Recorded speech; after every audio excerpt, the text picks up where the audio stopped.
এখানে কত শিক্ষিত বেকার ছেলে লাইনে দাঁড়িয়ে আছে, আর আজকে আমি যাচ্ছি 1,500 টাকা বেতনের চাকরি ফর্ম জমা করতে। তো কোথায় চলো বলি তোমাদেরকে।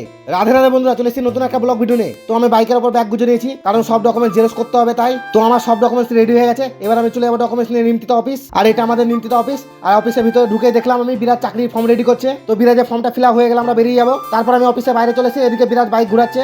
এবার আমরা যাবো ফর্মটা জমা করতে। তারপর আমরা বেরিয়ে গেলাম বাইক নিয়ে ফর্ম জমা করতে যাওয়ার জন্য। আর এটা হচ্ছে সুতি কৃষক বাজার। আর এখানে ভিড় দেখছো, এখানে সুতি এলাকার সব চাকরি ফর্ম জমা হচ্ছে। তারপরে পৌঁছে গেলাম আমরা শমশেরগঞ্জের কৃষক বাজারে। আর কৃষক বাজারে ঢুকে দেখলাম কত শিক্ষিত বেকার ছেলেপেলে ঘুরে বেড়াচ্ছে।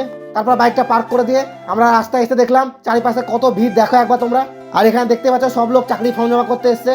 আর এইদিকে আমাদের মেম্বার নিজেই ফর্ম ফিল আপ করে দিচ্ছে লোককে। তারপরে অনেক লাইনের মধ্যে যে কোনো একটা লাইনে ফর্ম হাতে দাঁড়িয়ে গেলাম আমি। আর এদিকে দেখতেই পাচ্ছ সবাই লাইন দিয়ে দাঁড়িয়ে আছে, কারণ এছাড়া তো কারো কাছে কোনো উপায় নেই। আর এখান থেকে তোমরা একবার ভিড়টা দেখো। আর এখানে কাউন্টারের পিছনে পিসির ছবি লাগা আছে। আর পিসির ছবিতে পিসি উপরের দিকে তাকিয়ে ভাবছে এখানে কত শিক্ষিত ছেলে আমার একটা কথাতে চলে এসছে ভাতা দিতে। আর এই দাদাটা সব ফর্ম জমা করছে। তো ফাইনালি আমার ফর্ম জমা করা হয়ে গেছে।